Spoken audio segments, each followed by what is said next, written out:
Hi, welcome to another sprinting video.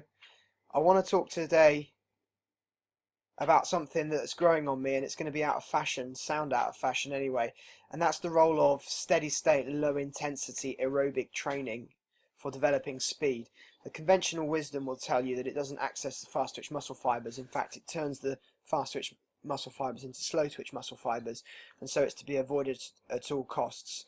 But I've been reading a lot of stuff put out by Rugby Strength Coach. I'll link to his channel below and his website, and I've been implementing it in my training program. And guess what? Getting faster. So a lot of the stuff that you'll read out there that says that you should avoid low intensity steady state aerobic training like the plague is just not based on any evidence. And this is why I think the data is so important.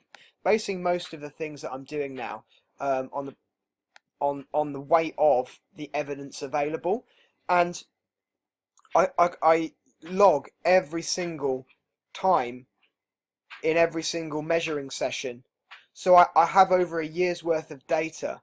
And today's session I wanted to play with an idea, because increasingly I've been using aerobic training, very low intensity, about 9-10 miles an hour, for about, well, for my warm-up I jog 4 laps now, which is a mile, and increasingly with the tempo running, increasing the volume, I've been finding that my resting heart rate's been going down. But if we consider that within a general physical preparation, you're actually increasing your general work capacity. And then when it comes to using steady state low intensity aerobic training for what I used it for today, that's when it reaps its real benefits. So within this, first of all, I get the theory that if you access all of your slow twitch muscle fibers, you're going to convert fast ones to slow ones, and you're going to lose speed. But it's a theory, that's all it is. It's just not supported by the evidence. If you look at the massive conditioning loads that I've been performing through September, October, purple, by the way, a purple training load is conditioning or hills, which is not fast. And if you look at the content of the session, we're talking very low rest periods, which means it's not going my fastest, getting out of breath. These are the sprint sessions, and the tempo sessions have even less rest. But this is all with a 1 mile jog to start and then a jog to finish. I suppose it is still sprint training in the interval makeup, but there's a specific emphasis in this period to increase the amount of aerobic steady state training to make my aerobic capacity higher. So a metabolic focus rather than a strength focus. Now, where it gets really interesting, again, this has been continued throughout the months of November, December and January with the training loads, increasing the amount of steady state aerobic cardio. Now today, what I did today is right here. No, it's right here. I didn't actually do my acceleration session. I did special endurance because I had the opportunity to have someone time me, which meant that I wanted to get some data and I wanted to try something new. So the special endurance session I did today consisted of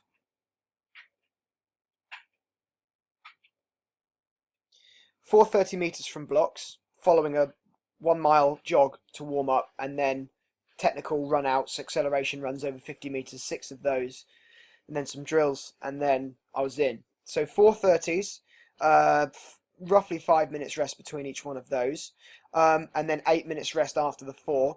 One 300 meter rep at maximum intensity. Didn't have 25 minutes rest, I had more like 20 minutes rest, and then a 200 meter rep. Now this on its face looks like, where's the steady state? The steady state low intensity aerobic training for a sprinter comes really into focus on this rep and this rep, because what am I doing in these 8 minutes between the reps? What am I doing in 20 minutes between a 300 and a 200? And in the past, I've been struggling in the first 100 of those reps because I feel out of breath, which is weird. But then I broke it down, and then it came to me: use the low intensity aerobic to oxidize your body in the rest period, not fatiguing the nervous system because it's such low intensity, and not fatiguing the fast twitch muscle fibers, simply using those slow twitch muscle fibers to remove lactate and to prepare the body for the next sprint. So here's the next stage and this sort of big idea that I've had and I'm going to now implement, and it's where the data comes in. So we've got this training session, which is a measure session.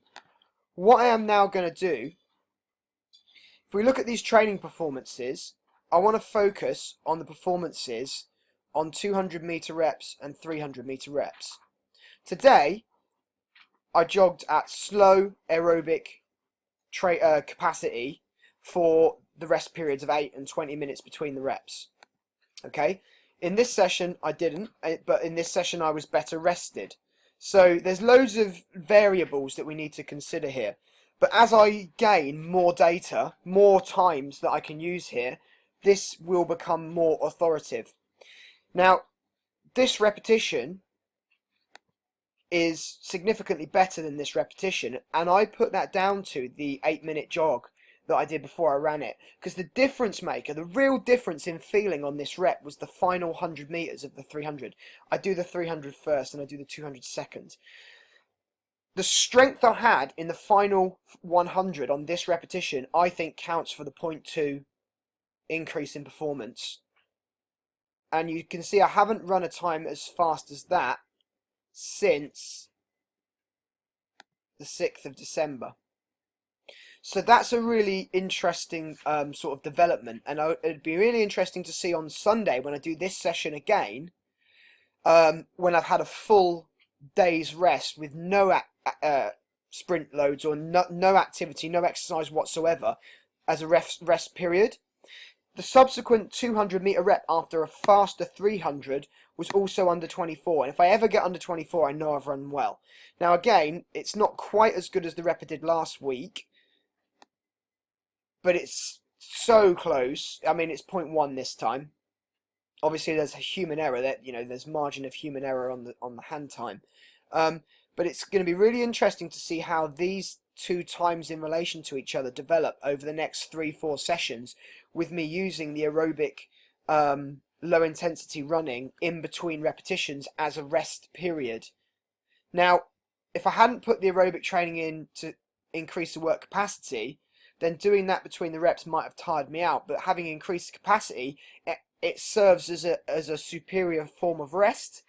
So I really think that aerobic training, with all of the HIIT, HIIT training emphasis, and CrossFit especially, really masks the value in terms of real detailed speed development of aerobic training, and at a low intensity for 20-30 minutes. The other little secret that you've got to keep in mind, and again, supplement companies and the bodybuilding fitness industry doesn't want you to know this, but losing fat has a mathematical equation attached to it. Calories in minus calories out. Slow, low jogging for 30 minutes burns a lot of calories, more than if you walked for the same amount of time. So I know there's all of these studies and whatever that say it's more effective to do high intensity interval training, but actually the amount of effort you put into that for what you get back is so pathetic in comparison to the metabolic adaptation you get to jogging slowly for 30 minutes. You've got to ask yourself the question, is it worth it? Because the impact that the HIIT's going to have on you is you're going to be knackered for your next weight session or your next training session, because it takes so much out of you. So aerobic training really becoming one of my most underrated methods of training, and I really do think it's something that should be considered in any training program. You've got to take into account what your sport is, obviously, but how many sports are out there that really don't require you to have a decent aerobic capacity? There's not that many. Darts maybe. So I hope you find that interesting.